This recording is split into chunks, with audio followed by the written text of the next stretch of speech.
El objetivo de hoy día, bueno, seguimos con el mismo objetivo que hemos trabajado en todas estas guías, que es analizar a partir de modelos los riesgos de origen naturales o provocados por la acción humana en su contexto local. Y que podamos reconocerlos e informarnos sobre todo lo que están relacionados con nuestro entorno, en este caso nuestra ciudad, para poder evaluar capacidades existentes en los entornos en que nosotros nos desenvolvemos, nuestra casa, nuestro colegio, o los distintos ambientes en los que interactuamos los preuniversitarios, si es que algunas están inscritas, para prevenir, mitigar y adaptarse a las consecuencias que estos fenómenos traen. Entonces el objetivo de hoy, porque la guía de hoy les solicita que ustedes indaguen, basándose en ciertas preguntas, información, pero en este caso ustedes van a trabajar con un fenómeno en particular, ya no van a trabajar con todos los fenómenos que yo le encuesté, porque esa encuesta el objetivo era ver qué información ustedes tenían. Entonces vamos a trabajar con esos mismos fenómenos y yo les voy a proponer otros más que también podríamos trabajar para la indagación futura.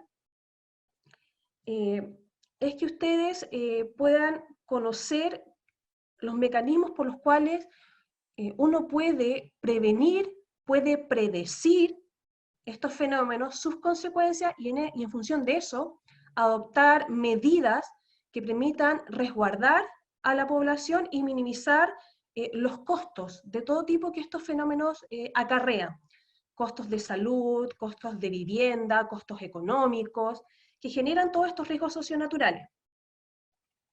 Entonces esta clase la vamos a trabajar con un fenómeno que ningún grupo va a trabajar, así no le doy ventaja ninguna, que son principalmente los huracanes. Voy a hablar todo en función de los huracanes, pero igual voy a ir extrapolando a otros fenómenos.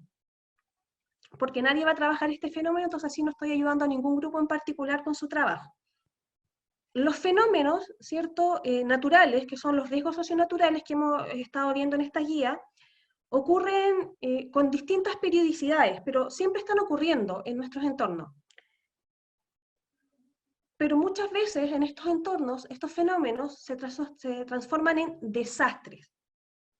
Desastres producto de los fenómenos.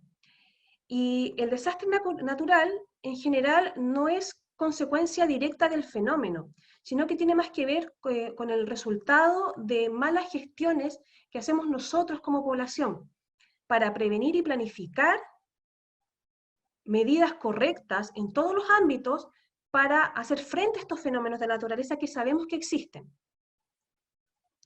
Entonces, los fenómenos en sí son naturales. Los desastres que se producen por efecto de estos fenómenos son directamente por la acción humana, y tiene que ver con malas políticas, mala planificación, mala información, que lleva a tomar malas decisiones, que no permiten prever los daños que pueden producir estos fenómenos a los cuales estamos expuestos en función de la zona en la que habitamos. La ONU plantea que para poder enfrentar estos fenómenos, o para poder convivir con estos fenómenos, lo primordial es la protección de las vidas y los bienes personales frente a los desastres que pueden ocurrir con estos fenómenos socionaturales. Y que esto es una tarea crítica, o sea, que es algo que todos los gobiernos, todas las personas debiésemos enfocarnos para poder cumplir la agenda del desarrollo sostenible, que es para el 2030, o sea, estamos a 10 años de esos objetivos. Entonces, en el fondo, la ONU solicita que es de importancia primordial que a nivel global e individual, los gobiernos, a nivel de país, a nivel de región, dependiendo de cómo estemos organizados, se preocupen de indagar en estos fenómenos y planificar para tratar de minimizar al máximo los impactos que estos pueden tener sobre la población, para que estos fenómenos no se transformen en desastres. Como yo les dije, yo me voy a centrar en esta presentación hablando de los huracanes, porque no le quiero dar ventaja a ningún grupo con respecto a su investigación. Pero también hay otros fenómenos que van a trabajar ustedes que están asociados a los eventos meteorológicos. ¿Y por qué es importante? Porque en general la gran mayoría de los eventos o de los riesgos socionaturales y que son susceptibles de transformarse en desastre son provocados por estos eventos, el 90%. Entonces, para tratar de minimizar los impactos, para tratar de advertir a la población, para tratar de poder tener mayor información de cómo ocurren, cuáles son los factores involucrados en estos eventos, ¿qué están haciendo la comunidad científica hoy en día para estos eventos meteorológicos y para todos los eventos? Modelos. Modelos, en este caso climáticos, pero así hay modelos sísmicos, hay modelos de volcanes, de distintos riesgos socionaturales. Estos modelos se fundamentan en procesos matemáticos. En sí los modelos son programaciones con ecuaciones matemáticas, con matrices matemáticas, que fundamentado en datos, describen los procesos relevantes asociados al fenómeno o al riesgo que nosotros estemos analizando. Que esta información se resuelve con superordenadores. O sea, estamos hablando de computadoras o sistemas interconectados de computadoras que son capaces de procesar cantidades de datos del orden de más de 50 terabytes. O sea, son muy grandes. O sea, por ejemplo, mi computador tiene una capacidad de almacenamiento de memoria de 1 terabyte, solo mi computador. O sea, necesitaríamos por lo menos 50 computadores míos como para poder procesar con cierta rapidez información. Entonces son principalmente modelamientos o son procesos matemáticos, pero que necesitan una gran cantidad de información, de datos, para poder resolver y entregar información que sea útil a quienes trabajan con esa información y a quienes la necesitan para poder tomar decisiones en función de esa información. Y estos modelos, al poder desarrollarlo, lo que nos permiten es poder predecir, generar predicciones, tanto a nivel del fenómeno en sí, la ocurrencia, la duración, la extensión temporal, ¿cierto? La extensión territorial en que va a estar presente ese fenómeno, como, dependiendo de qué estemos hablando, si estamos centrados en huracanes, por ejemplo, cuál va a ser la trayectoria de este fenómeno, y uno puede predecir incluso en qué horas específicas va a ir afectando a las distintas zonas para ir tomando medidas preventivas frente a ese fenómeno. Entonces, para poder modelar, se requiere una gran cantidad de información. Ahora, la comunidad científica, desde ya 1960, que es cuando empezamos a desarrollar estos superordenadores, que son computadoras capaces de poder procesar una gran cantidad de información, o sea, desde 1960 al 90, que cuando ya se consolida un poco el trabajo por modelos, los avances han sido bastante significativos a la hora de vigilar estos fenómenos, poder predecirlos y gestionar frente a posibles desastres que estén relacionados con los fenómenos que estemos estudiando. ¿Por qué desde el 60 en adelante? Porque esto tiene mucho que ver con los avances tecnológicos. Para nosotros poder monitorear y obtener una gran base de datos que nos permita poder modelar y poder efectivamente predecir e ir pronosticando estos fenómenos, necesito un gran avance tecnológico. Necesito poder tener satélites que me envíen imágenes en tiempo real de distintas zonas del planeta, dependiendo del fenómeno que yo esté investigando, o de muchas zonas geográficas al mismo tiempo. A mí no me basta con tener, por ejemplo, un sensor en una zona específica del volcán, solo en una. Necesito tenerlo en varias zonas y que vaya ampliándose en un radio, alejándose del volcán para ir pudiendo obtener información del efecto desde el origen del fenómeno hacia las zonas más lejanas. Y de esa manera yo podría predecir con mayor exactitud los posibles efectos que este fenómeno va a tener. Entonces necesito un gran avance tecnológico. Y para eso también se requiere una gran inversión. Como les decía, esto necesita superordenadores. Si recuerdan, en una guía anterior, ustedes, había un artículo sobre el centro de estudios frente a todos estos fenómenos que se iba a implementar en Chile. El problema es que si no hay inversión, necesitamos supercomputadores para poder ingresar y procesar toda esa información que vamos a ir obteniendo a través de este centro. Entonces no basta solamente con la voluntad política o con la voluntad o intención que tengan distintos científicos, sino que se requiere una gran inversión para poder llevar a cabo y que efectivamente estas iniciativas tengan un efecto posterior en la población, que esta información llegue a los que toman decisiones y puedan planificar ciudades resilientes y la población esté informada para poder actuar al momento de que se presenten estos fenómenos. Entonces, hoy en día contamos con una gran cantidad de satélites especializados para la toma de esta información y la transmisión de esta información. Porque en el caso meteorológico principalmente se fundamentan imágenes satelitales meteorológicas. Pero si hablamos de otros fenómenos como sismicidad, vulcanismo, también hay sensores que están instalados en distintas zonas del suelo.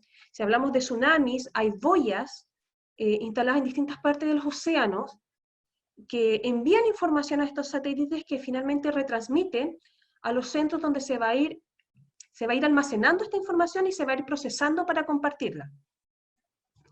Y así hemos llegado que hoy en día, porque desde el 90 ya se establece este formato de modelos para poder estudiar y predecir los fenómenos, tenemos modelos tan eficientes que nos pueden indicar la ocurrencia de uno de estos fenómenos desde horas a meses, hasta que se presenten en una ubicación geográfica definida.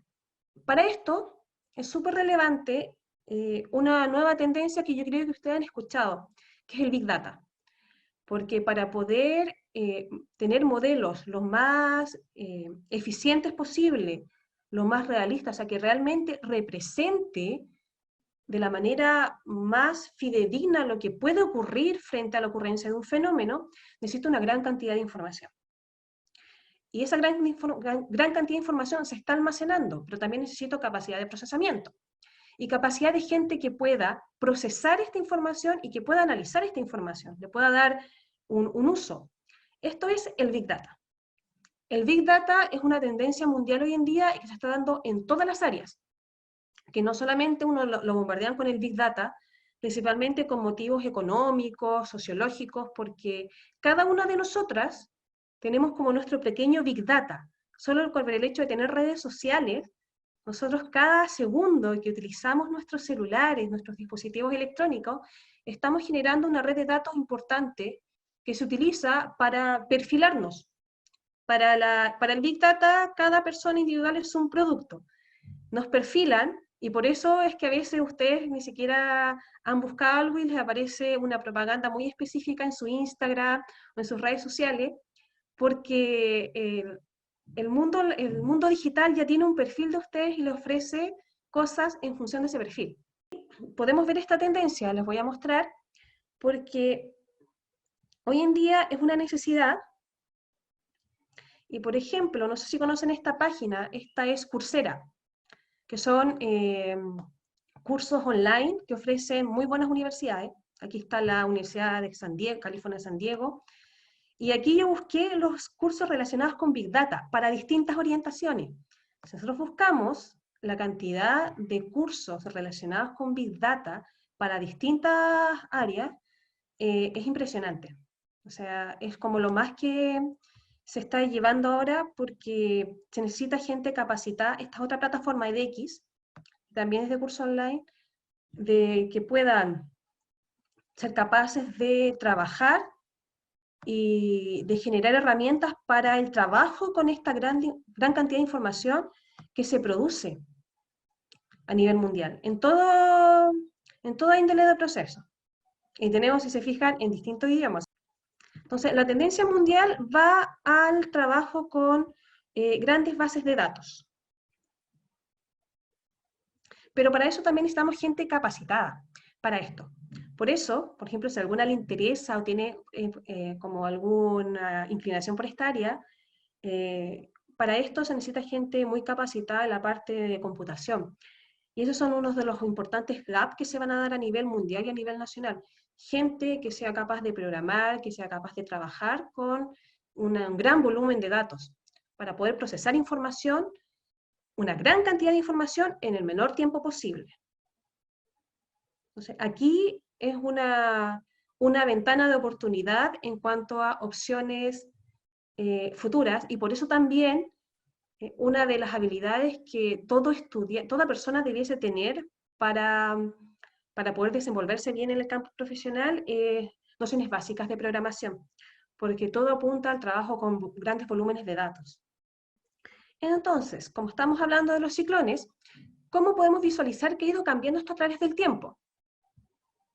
Por ejemplo, en 1900 estuvo el huracán Galveston en Texas. No había modelos en esa época, no había una red de aviso, no habían medidas de prevención y de mitigación frente a estos impactos. Y la foto de la izquierda, que está en blanco y negro, es una imagen de los efectos causados por este huracán en 1900. Y se calculan las muertes entre 6.000 y 8.000.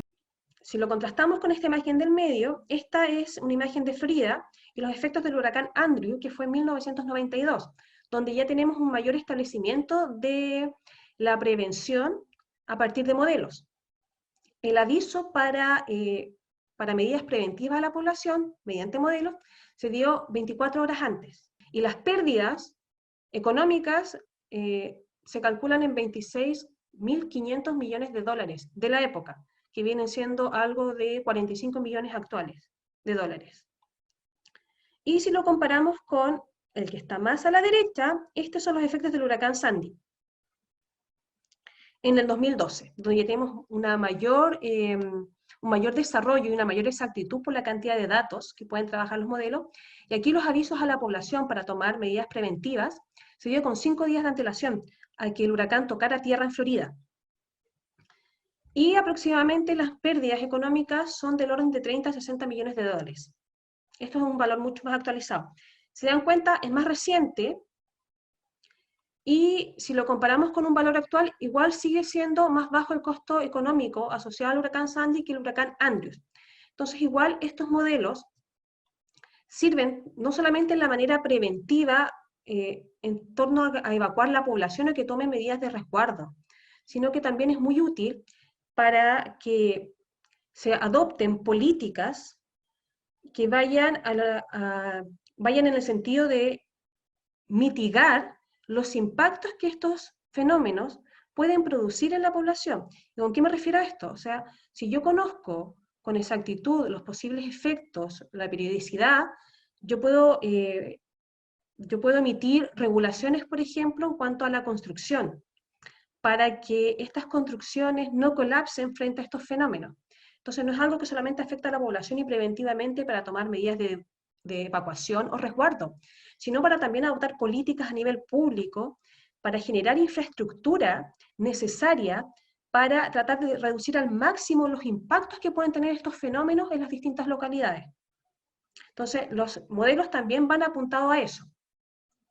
Por eso también es súper relevante todas las ciencias, porque habitualmente nosotros asociamos este tipo de estudio a las ciencias naturales, lo que se conoce como las STEM, ciencia, tecnología, ingeniería y matemática.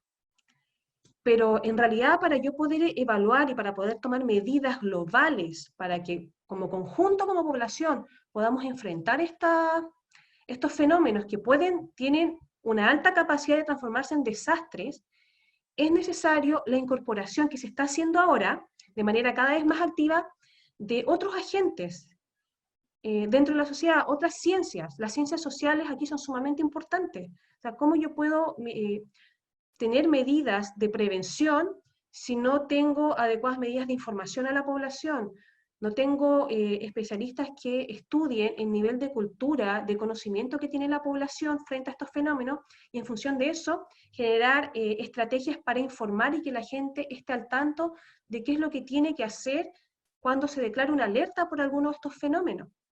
Entonces, antiguamente era como un área muy dejada de lado, pero hoy día cada vez a estos equipos de que estudian los fenómenos se incorporan cada vez distintos actores que son fundamentales, sobre todo de las ciencias sociales, que son las que han estado como más dejadas de lado, y que son súper importantes para poder trabajar multidimensionalmente estrategias para enfrentar estos fenómenos. Psicólogos, o sea, obviamente yo puedo tratar de generar políticas y estrategias para tratar de minimizar al máximo, tratar de que sean lo menos posible los impactos que ocurran en la población frente a estos fenómenos, pero igual van a ocurrir. Entonces necesito especialistas que desarrollen y que puedan trabajar con personas que se hayan visto fuertemente afectadas por estos fenómenos. Y allí entran otras áreas como psicología y muchas más. Entonces, para poder modelar, generar medidas, es súper importante que los grupos de trabajo que se conformen a nivel de país, a nivel regional, incorporen todos los actores y todos los componentes que son necesarios evaluar para tener modelos y en ese sentido desarrollar estrategias lo más efectivas posibles frente a los fenómenos y a los efectos que estos fenómenos generen en los lugares donde nosotros residimos y en la población que reside en esos lugares. Entonces, volviendo exclusivamente a los huracanes, los modelos que se han desarrollado son modelos de predicción numérica del tiempo. ¿Por qué del tiempo? El tiempo, meteorológicamente hablando, es el estado de la atmósfera en un sitio particular y durante un periodo de tiempo corto. Entonces, cuando nosotros estamos prediciendo o estamos trabajando con modelos, como yo estoy hablando de huracanes, eso es en un periodo corto, que puede ser horas, días o semanas. Los huracanes a veces tienen una circulación que abarca un rango de semanas, que es distinto a lo del clima. El clima es un patrón atmosférico, también de un sitio particular, pero que abarca un periodo largo de tiempo, lo suficientemente extenso para producir promedios significativos en ese lugar en particular. Y cuando estamos hablando de un periodo de tiempo largo, nunca es menor de 30 años. Entonces, y cuando me refiero a significativo, significativo significa matemáticamente significativo, estadísticamente significativo. No es suficiente 2 datos para sacar un promedio, necesito una gran red de datos, si son 30 años, para poder generar una predicción del clima. Que eso es lo que se encargan los modelos, por ejemplo, que trabajan con el cambio climático. No están trabajando con los datos de hoy, están trabajando con los datos de los últimos 40, 60 años. Entonces ahí yo sí puedo determinar o definir promedios significativos para ver una variación en el tiempo. En el caso de estos fenómenos que son meteorológicos, principalmente una predicción del tiempo. Es un periodo de tiempo más acotado en un lugar específico. Entonces aquí vemos un huracán específico, que es el Ramansum, que estuvo en la parte de Filipinas, Indonesia, China, y cómo a partir de los modelos, se fijan acá, ellos ya tienen dónde se formó este huracán, con día y hora, y pueden ir estableciendo la proyección, la circulación que va a tener por la trayectoria, por qué puntos va a pasar, qué días y qué horas específicas, e incluso puede ser capaz de predecir con qué velocidad iría ingresando a estas distintas zonas para tomar las medidas de precaución necesarias frente a la población. Entonces, con ese nivel de especificidad, podemos llegar a predecir y tomar medidas frente a los fenómenos naturales, trabajando con una buena red de datos y buenos modelos desarrollados. Ahora, ningún modelo es 100% infalible. Si han visto estas noticias, por ejemplo, hoy en día uno puede, sobre todo en la parte de Florida, uno puede ver en vivo cómo llegan, cómo ingresan los huracanes. Entonces muchas veces ellos predicen, no, va a ingresar con categorías tanto, con una velocidad tanto. A veces hay unas variaciones porque todos los modelos son perfectibles. ¿Y cómo van a ser perfectibles? En la medida en que yo tenga mayor cantidad de datos, más cercano va a ser a la realidad mi modelo. Pero igual la atmósfera no es fija, cambia. Estamos también frente a un fenómeno del cambio climático, entonces hay otras variables que hay que ir considerando, incluyendo, para que estos modelos sean cada vez más exactos con respecto a la información. Pero aunque no son exactamente como ocurre el fenómeno, son muy cercanos y permiten adoptar políticas necesarias para resguardar a la población. Que eso es lo más importante, es el objetivo primordial que debiese perseguir en primera instancia cualquier medida que se tome a nivel político frente a estos fenómenos. Entonces, por ejemplo, estos modelos y los datos satelitales en los cuales se fundamenta el modelo, en este caso de este huracán en particular, permitieron emitir alertas específicas a todos los barcos y a todos los pescadores que se encontraban en la zona para que tomaran resguardo. El aviso de la llegada a distintas zonas se realizó con 36 horas de anticipación, o sea, son 3 días en que yo pude tomar medidas suficientes para resguardarme. Y esto facilitaron que todas las autoridades pudieran adoptar planes y medidas inmediatas para tratar de mitigar los daños frente a la llegada. O sea, 3 días, o sea, no es una gran cantidad de tiempo, pero es tiempo suficiente para poder tomar medidas de emergencia frente a estos fenómenos. Ahora, en este caso yo estaba hablando exclusivamente de los huracanes que se fundamentan en información satelital, pero para poder alimentar estos modelos y poder predecir y tomar medidas adecuadas frente a estos fenómenos, necesito una gran cantidad de datos. Por ejemplo, topografía del lugar. Necesito saber a qué altura sobre el nivel del mar está el lugar específico en los cuales se van a ver enfrentados estos fenómenos, cómo es el relieve, cómo es la distancia desde el origen del fenómeno, si estamos hablando de vulcanismo, si estamos hablando de sismicidad, dónde se produjo el hipocentro, la liberación de energía, el suelo, el tipo de suelo, porque dependiendo de eso, los efectos de estos distintos fenómenos no son iguales. Los asentamientos, ¿dónde está la población? ¿Dónde está la población? ¿Cuáles son las vías de evacuación? ¿Cuáles son los tipos de edificación en los cuales reside esta población? Para poder tomar medidas adecuadas para resguardar esta población. Entonces, en función de esto, por ejemplo, muchas veces de los huracanes se generan inundaciones, sobre todo en las zonas costeras, por el oleaje generado por el arrastre que genera el huracán. Entonces, yo debo conocer cuáles son las posibles zonas de inundación y saber estratégicamente cuáles son, en función de eso, los sectores poblacionales de mi ciudad que tienen que ser sí o sí evacuados y cuáles pueden mantenerse en sus hogares si tienen suficiente resguardo en ellos. Entonces, aquí no necesito solamente un meteorólogo, un ingeniero informático que analice la información, necesito una gran cantidad de disciplinas distintas que me entreguen esta información para poder trabajar en conjunto y adoptar medidas adecuadas.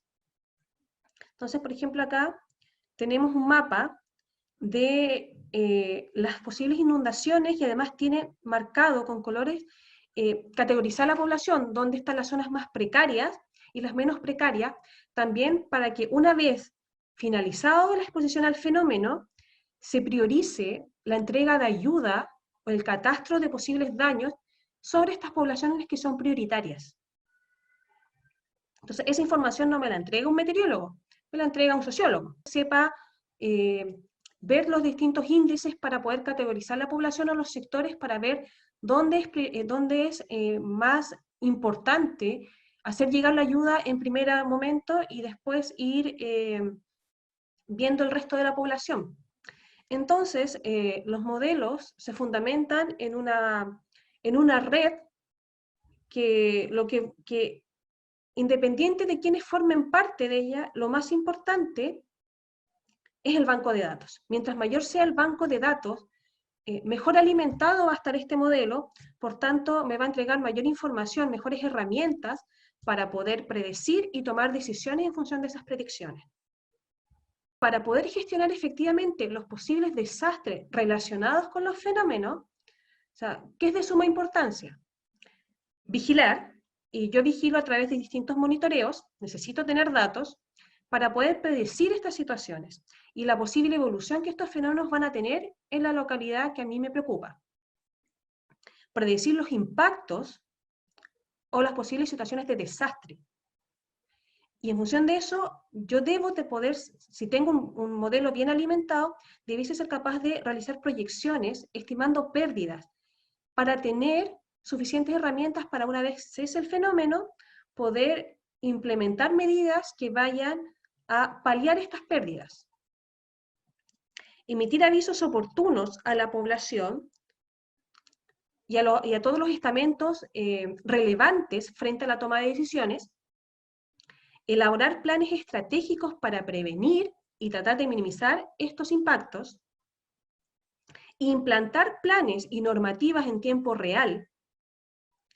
Y estas normativas o planes que yo pueda implementar en tiempo real van a estar alimentados por el seguimiento que yo vaya teniendo del fenómeno, por la red de datos que yo tenga del fenómeno, para poder ir evaluando segundo a segundo, hora a hora, día a día, los posibles impactos e ir ajustando mis planes de acción frente a esa información.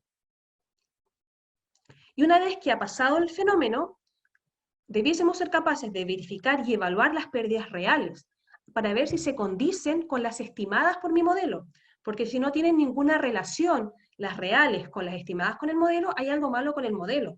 Al modelo le falta información para poder predecir con mayor exactitud los posibles daños en la población. Y obviamente almacenar estos datos para que queden disponibles para análisis futuros. Entonces la biblioteca de datos aquí es sumamente importante. Ahora, pese a que no tenemos modelos, podemos prevenir, estamos sobre todo en este tiempo, estamos frente a un cambio climático global. Entonces obviamente la información va cambiando y necesitamos ir incorporando esta información a los distintos modelos. Entonces estamos mucho más expuestos a que estos fenómenos se transformen en desastres. ¿Qué quiere decir esto? Que superen la capacidad de previsión que pudiésemos haber tenido frente a estos fenómenos. Y eso tiene que ver con el error humano, netamente. Errores en la planificación. Me falta información para poder planificar de la mejor manera posible y prevenir los posibles impactos de estos fenómenos. Un ejemplo de esto, ustedes estaban muy chiquititas, es el huracán Katrina, en el 2005, en Estados Unidos. Superó todas las predicciones y expectativas que tenía la población y superó todas las medidas de resguardo que se habían tomado y generó un desastre que hasta el día de hoy causa repercusiones en las ciudades que se vieron afectadas.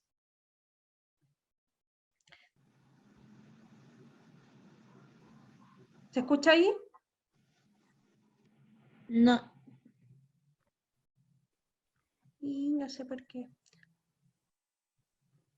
Bueno, lo importante más que nada sí son los avisos que van apareciendo acá. Igual en la presentación yo se las voy a subir. Y está el video anexado, pero abajo está el link. Entonces ustedes pueden anexar el link porque en el fondo tiene como una música dramática. Nada más que eso. Y como spot de la información que van dando los noticieros. Pero aquí van viendo la evolución, ¿cierto? Empezamos con categoría 1, que es la más suave de los huracanes. Y cómo va evolucionando la tormenta tropical. Acá ya tenemos categoría 3, vientos mucho más fuertes.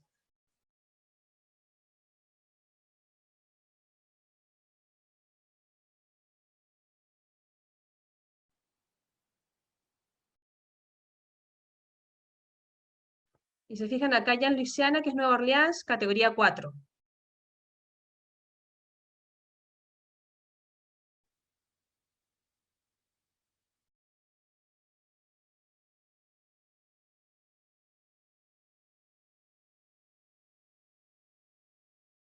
Y aquí muestra la inundación porque los diques que protegían frente a posibles efectos de los huracanes se quebraron, se colapsaron y ingresó toda el agua del río arrastrada por la marea producida por el huracán y se inundó casi toda la ciudad.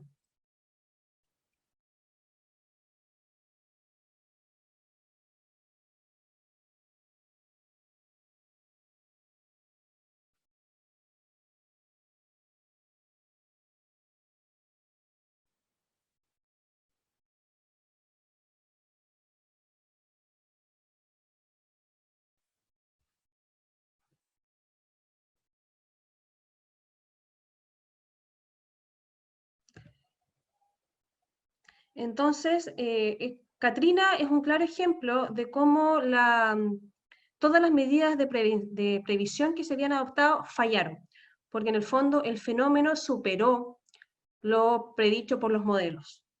La ciudad de Nueva Orleans estuvo aislada por días, semanas, no se podía hacer llegar la ayuda porque estaba todo inundado, la gente circulaba en botes, literalmente fue un desastre. Y hoy en día, también con el cambio climático, por ejemplo, en la ocurrencia de huracanes ha disminuido, pero son más fuertes, son más potentes. Entonces, casi todos los huracanes que están tocando tierra están en el orden de la categoría 3, 4, incluso unos pasando a 5, como han sido los últimos huracanes que destruyeron toda la zona del Caribe. La intensidad de estos fenómenos, producto del cambio climático, se está exacerbando, hay menor cantidad, pero son más intensas. Incluso los huracanes no son algo que nosotros estamos habituados como a experimentar como país, pero porque están circunscritas, son tormentas tropicales y nosotros no estamos en la zona tropical. Pero producto también del cambio climático y la variación de la temperatura en la atmósfera, la zona de ocurrencia de estos fenómenos está avanzando hacia latitudes más altas. Entonces ya tenemos presencia de huracanes más suaves, sí, pero en zonas como Brasil, donde antes eran inexistentes. Entonces, obviamente eso fuerza a que los modelos tienen que ingresar mayor cantidad de información, tienen que perfeccionarse para poder para poder ser de utilidad a cómo van evolucionando estos fenómenos a través del tiempo. Chiquillas, también como les decía, para terminar, estos fenómenos son multidimensionales y es súper importante involucrar en la elaboración de modelos y en la implementación de medidas a distintos actores que puedan dar respuesta a esto. Esta no, como no se escucha, igual está en inglés y subtitulada, pero les voy a dejar el link al video en la presentación para que ustedes lo vean. Es una entrevista a un arquitecto y él menciona cómo es importante también preocuparse de la parte urbana, de cómo diseñamos ciudades resilientes para hacer frente a estos fenómenos, y si no son no están suficientemente bien diseñadas, cómo posteriormente yo puedo aprender de ello y mejorar la infraestructura para ir generando ciudades que cada vez vayan teniendo mejores herramientas y estrategias para enfrentarse a estos fenómenos.